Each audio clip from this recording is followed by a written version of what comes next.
Muhammad. Ilmu yang saya dapatkan dari bapak saking Badullah. Niku dawuh Badullah. Kena kepengen semaan diundang wong ikhlas iku gampang Nur. Kowe sering deres.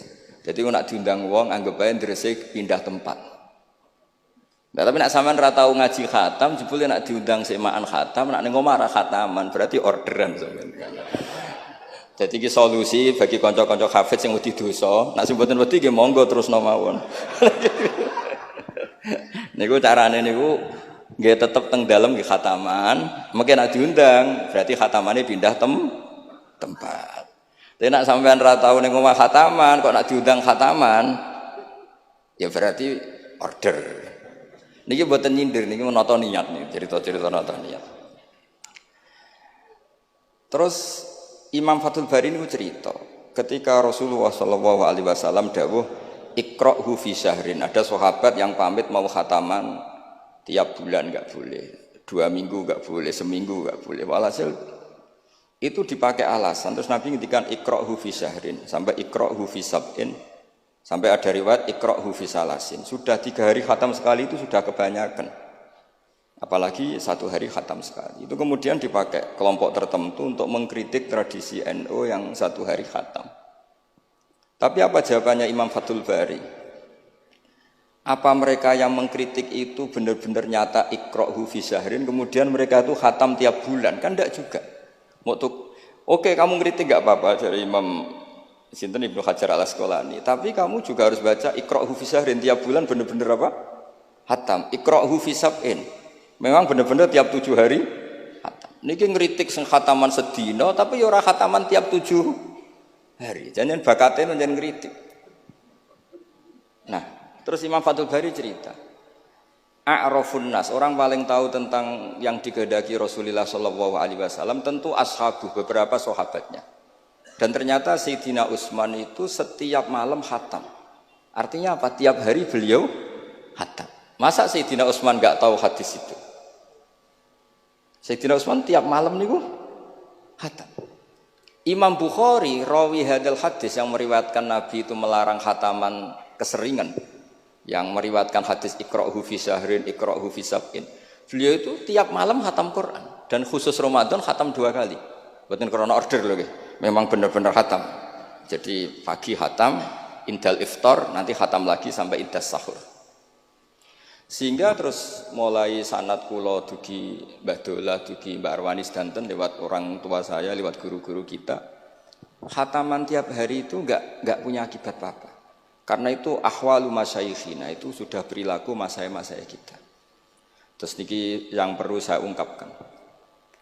Kemudian orang-orang yang kayak Mbah Minan itu ngalami toyul wakti. Gurunya Imam Sa'roni namanya Ali Al-Mursifi. Ini cerita tentang Sirajul Qori, saraipun Mandumah Satibi. Di antara keramatipun gurunya Imam Sa'roni, niku 1 hari itu khatam 360.000. 1 hari. Sampeyan iso bayangno 360.000. Niku boten sampean takwil paling kulhu. Pengganti Quran, mboten ya memang dibaca. Sampai muridnya Imam Sa'roni itu tanya, taqra'uhu bi harfin wa sautin? Apa kamu baca dengan huruf juga ada suara jenengan? Naam.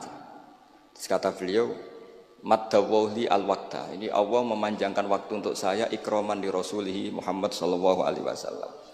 Jadi beliau ngalami toyul wakti. Toyul wakti itu waktu diringkas sedemikian rupa sehingga beliau baca itu dalam waktu 24 jam ya kayak mungkin bagi kita ratusan tahun. Namanya toyul waktu. Nah, kenapa itu bisa terjadi?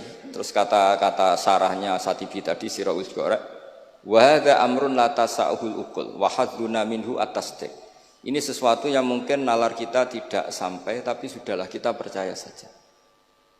Nah, kenapa kita percaya? Karena Quran itu kalamullah sing aslinya itu laisa bi harfin wala sautin. Tidak melibatkan suara, tidak melibatkan huruf. Itu yang kalamun azaliyun. Kemudian orang ini ditarik ke Lauh Mahfud. Kemudian dia ngalami yang seperti itu.